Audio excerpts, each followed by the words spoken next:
So let's look into arrays today. So what is an array?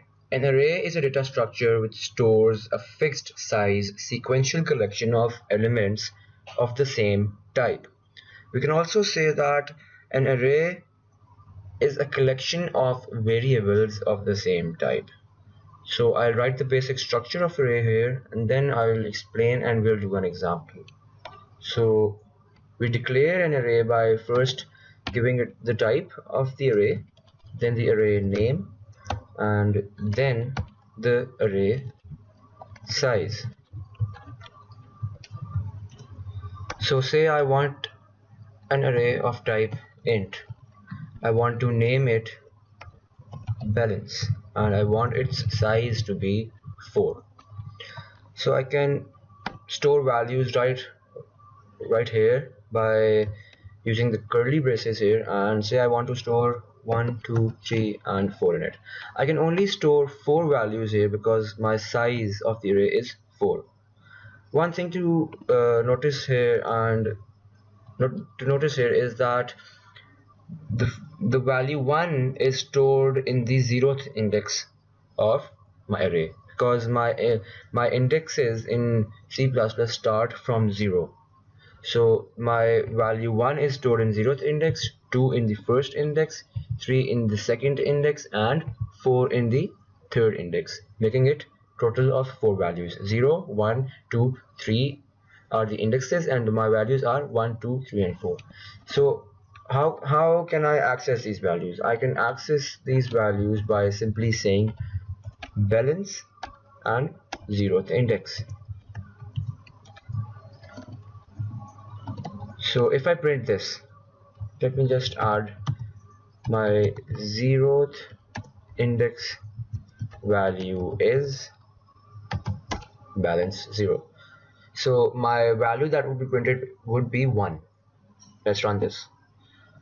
So my 0th index value is 1.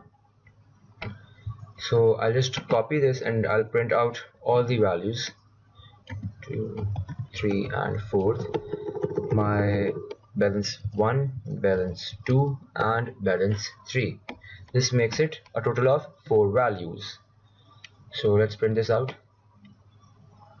and here we go. My 0th index value is 1. Okay, I should have edited this first. Let me edit the cout. My first index, my second index, my third index value.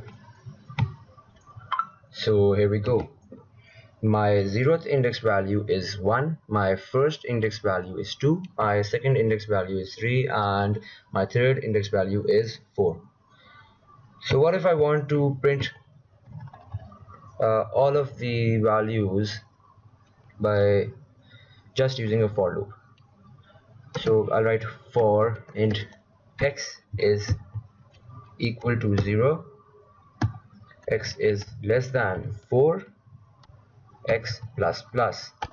So my for loop will run from 0 to the value 3, which is less than 4, and all I have to do is I'll have to print cout balance and x.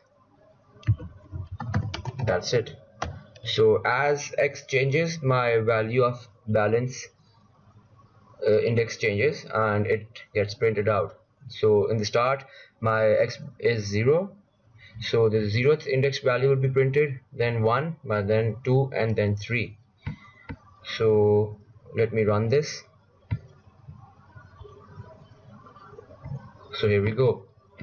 We can see 1, 2, 3 and 4 has been printed out.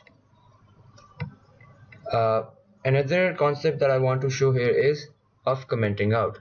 What is commenting? What does commenting out mean? So if I use 2 slashes here, this line would be commented out.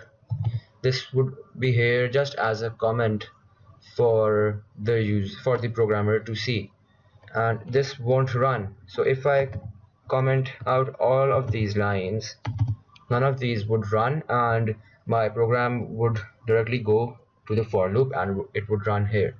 So let's run this to see what happens now.